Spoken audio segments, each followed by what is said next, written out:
കഴിഞ്ഞു കേട്ടോ.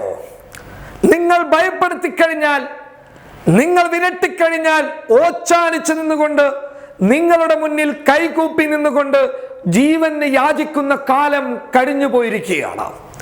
പ്രതിരോധത്തിന്റെ പുതിയ മുഖം നിങ്ങൾക്ക് നേർ വരുന്ന കാഴ്ചകൾ തന്നെയാണ് ഈ രാജ്യം ഓരോ ദിവസവും കാണിച്ചു തരുന്നുള്ളത്.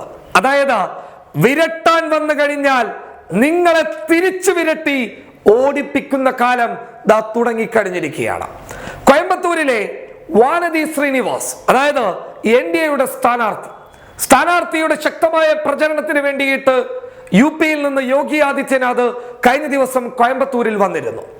ഈ സമയം യോഗി ആദിത്യനാഥിന്റെ വരവുമായി ബന്ധപ്പെട്ട് വാനതി ശ്രീനിവാസിന്റെ നേതൃത്വത്തിൽ നടത്തിയ പ്രചരണം ആദ്യം കടന്നുപോയത് കോയമ്പത്തൂരിലെ മുസ്ലിം ഭൂരിപക്ഷ വ്യാപാര സമുച്ചയങ്ങളുള്ള മേഖലയിലൂടെയാണ്. ഇതിന്റെ കാരണം സംഘർഷം തന്നെയാണ്. അവിടെ ഒരു വർഗീയതയുണ്ടാക്കി, കലാപമുണ്ടാക്കി, ആ വിഷയം പറഞ്ഞ് വോട്ടുണ്ടാക്കാൻ വേണ്ടി തന്നെയാണ്. പക്ഷേ സംഭവിച്ചതാവട്ടെ തിരിച്ചാണ്. അതായത് ഈ റാലി ഈ സമുച്ചയങ്ങൾക്കിടയിലൂടെ കടന്നു വന്ന് വലിയ രീതിയിൽ മുസ്ലിം വിരുദ്ധ മുദ്രാവാക്യം വിളിച്ച് മുസ്ലിങ്ങളെ അപമാനിച്ചുകൊണ്ട് ഇങ്ങനെ മുന്നോട്ട് പോകുന്ന സമയത്ത് അവിടെയുള്ള വ്യാപാരികളൊക്കെ പുറത്തു വന്നു നിന്നു. ഈ സമയം വാഹനത്തിലൂടെയും അല്ലാതെയും പ്രചരണത്തിന്റെ ഭാഗമായി പോയിരുന്ന സംഘികൾ കടക്കാരോട് പറഞ്ഞു, മര്യാദയ്ക്ക് കടയടക്കടോ എന്ന്, ഇല്ല എങ്കിൽ വലിയ രീതിയിലുള്ള തിരിച്ചടി നേരിടും എന്ന് പറഞ്ഞപ്പോൾ പോയി പണി നോക്കാൻ പറഞ്ഞു.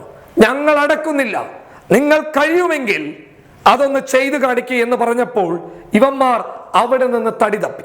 പിന്നീട് കൂടുതലായി മുദ്രാവാക്യ വിളിയുമായി രംഗത്ത് വന്നപ്പോൾ അവിടെയുള്ള വ്യാപാരികളൊക്കെ സംഘടിച്ച് മുന്നോട്ട് വന്ന സമയത്ത് ഒളിഞ്ഞു നിന്ന് കല്ലെറിഞ്ഞ് രക്ഷപ്പെടുകയായിരുന്നു. അതായത് ഭയം നോടി എന്ന് അർത്ഥം.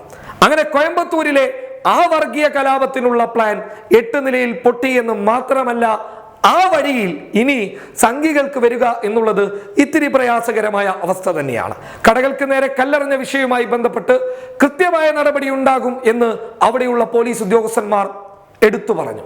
ഒപ്പം അവിടെയുള്ള തിരഞ്ഞെടുപ്പ് ഉദ്യോഗസ്ഥർ പറയുന്നു, മനഃപൂർവ്വം അനുമതിയില്ലാതെ അവിടെ ഒരു റാലി സംഘടിപ്പിക്കുകയും അഥവാ തിരഞ്ഞെടുപ്പ് പ്രചരണം നടത്തുകയും അതിലൂടെ കലാപത്തിന് ശ്രമിക്കുകയുമായിരുന്നു അവർ ചെയ്തതെന്ന് അവിടെയുള്ള തിരഞ്ഞെടുപ്പ് ഉദ്യോഗസ്ഥന്മാർ കൂടി പറഞ്ഞതോടുകൂടി അത്തരം പ്രയോഗം നടത്തിയ ആളുകൾക്കെതിരെ കൃത്യമായ നടപടിയുമായി പോലീസ് മുന്നോട്ട് പോവുകയാണ്. എന്തായാലും ഓടിയ വഴിയിൽ പുല്ലുമുളക്കില്ല എന്ന് തമിഴ്നാട്ടിലെ സോഷ്യൽ മീഡിയ വിളിച്ചു പറയുന്നുമുണ്ട്. News desk public Kerala.